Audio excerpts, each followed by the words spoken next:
आपदि किं करणीयं स्मरणीयं चरणयुगलमम्बायाः तत्स्मरणं किं कुरुते ब्रह्मादीनपि च किं करीकुरुते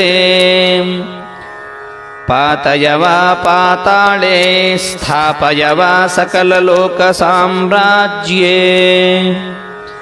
मातस्तव पदयुगलं नाहं मुञ्चामि नैव मुञ्चामि यत्तत्तं शक्तिमात्रेण पत्रं पुष्पं फलं जलं निवेदितं च नैवेद्यं तद्गृहाणानुकम्पया शिवे देवि मातरम्ब शिवे शिवे अपर्णेम्ब शिवे श्यामे देवी मातरु मे रमे। ॐ श्री दुर्गायै नमः।